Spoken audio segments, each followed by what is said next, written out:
सतरामपुर गांव हरित और शांतिपूर्ण था। यहाँ की मिट्टी उपजाऊ और खेत हरे भरे थे। इसी गांव में रहता था रामलाल, एक मेहनती और ईमानदार किसान। उसके परिवार में पत्नी सीता, बेटा मोहन और बेटी गुड़िया थे। रामलाल का दिन सूरज निकलते ही शुरू होता। वह खेतों में हल चलाता, बीज बोता और पानी देता। मोहन और गुड़िया भी पिता के साथ समय बिताते और सीखते। सीता घर संभालती और बच्चों की पढ़ाई में मदद करती।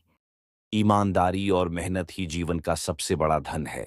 याद रखना बच्चों, कभी भी सच्चाई का मार्ग मत छोड़ना। एक साल गेहूं की फसल पर कीटों का हमला हुआ। अन्य किसान परेशान हो गए।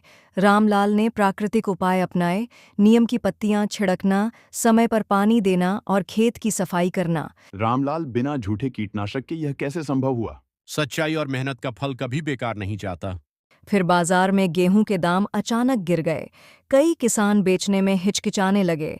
रामलाल ने धैर्य रखा और सही समय पर फसल बेच दी। अचानक मौसम बिगड़ गया। असामान्य वर्षा के कारण कई खेत डूब गए।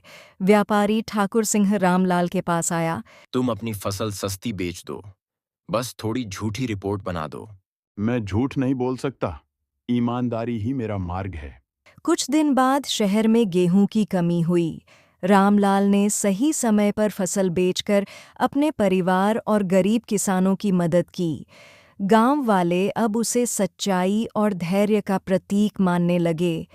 गांव की पंचायत ने रामलाल को सम्मानित किसान घोषित किया। सम्मान मेरे लिए नहीं, ईमानदारी और मेहनत के लिए है। जो सच्चाई के मार्ग पर चलता है, उसकी जीत निश्चित है। रामलाल ने गरीब किसानों को बीज और खाद उपलब्ध कराई। गांव के बच्चे खेतों में सीखने लगे। उसका जीवन यह सिखाता है कि ईमानदारी केवल गुण नहीं, बल्कि जीवन का मार्ग है। कठिनाइयां चाहे कितनी भी बड़ी हों, ईमानदारी और मेहनत से ही सफलता मिलती है। और इस तरह रामलाल का जीवन सतरामपुर गांव के लिए प्रेरणा और आदर्श बन गया। उसकी कहानी हमें याद दिलाती है कि सच्चाई, मेहनत और धैर्य से ही स्थायी सफलता मिलती है।